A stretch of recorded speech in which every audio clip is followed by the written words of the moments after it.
নমস্কার, খবর পড়ছি আমি মাহিপাল।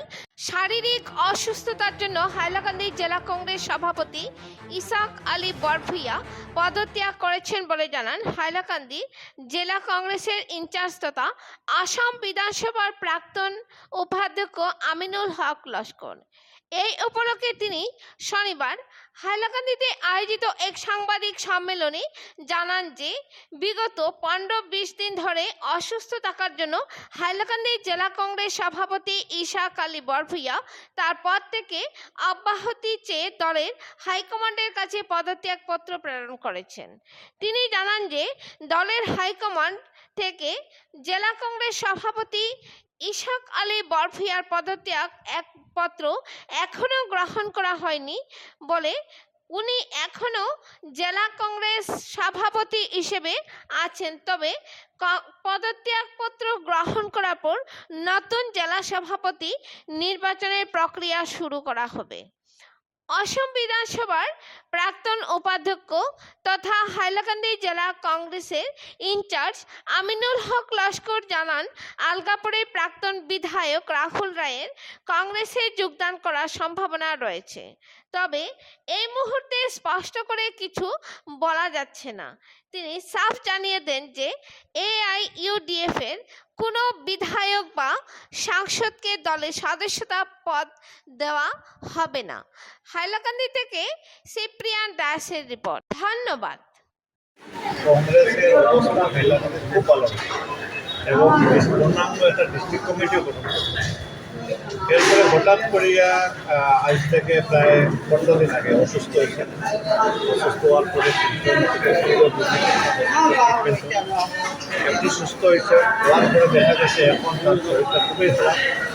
শারীরিক অসুবিধা নিজের সাবমিট করছে। শারীরিক অসুবিধা রয়েছে একদম তো আগে নিজে বাঁচতে লাগলো বাদে সংগঠন, কারণ শারীরিক অসুবিধা খুবই খারাপ। ট্রিটমেন্টে যেতে লাগে, ট্রিটমেন্ট করতে লাগে। বয়সও প্রায় 70 আপ হয়ে গেছে।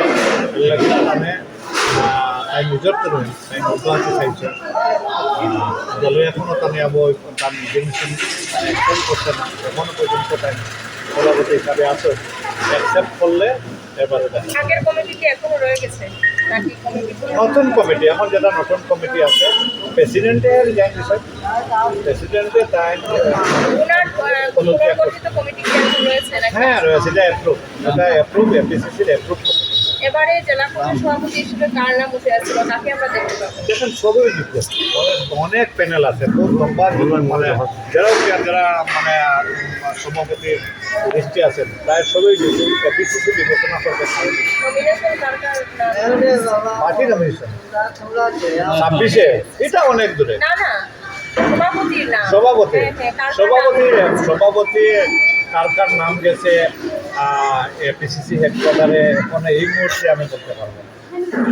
রাহুল রায় কি কংগ্রেস জয়েন করেছে? রাহুল রায় কংগ্রেসে এখনো জয়েন করেননি, জয়েন করার সময়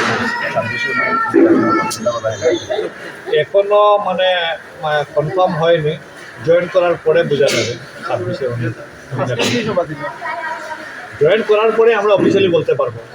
অক্টোবর পর্যন্ত অপেক্ষা করো। আজকে স্পেশালি আমরা বিএলএ যেটা একটা প্রশিক্ষণ আছে, আমরা 27 তারিখ প্রত্যেক ডিস্ট্রিক্টে কংগ্রেসের যেটা বিএলএ যারা নাম দেওয়া হয়েছে সেটার প্রশিক্ষণ আছে। প্রশিক্ষণ আগামী 27 তারিখ হইব রবীন্দ্র ভবন। এটা নিয়ে আমাদের প্রস্তুতি নিয়ে আসতে এমনি কিছু স্থানীয় কোনো বিধায়ক কংগ্রেসও জয়েন করার একটা রিমার্ক, এইটা স্থানীয় বিধায়ক যারা আছেন সব AIUDF আছেন। AIUDF কোনো বিধায়করে AIUDF কোনো সাংসদরে দলে কংগ্রেস দলে নিত না। এটা প্রায় এটা ডিসাইড করে দিয়েছে কংগ্রেসে, এরা নিত না। এরপরেও আমরা কংগ্রেসের অনেক উপযুক্ত প্রার্থী আছেন, তারপরে তারা না দিয়া কেন AIUDF কোনো দেওয়া হবে?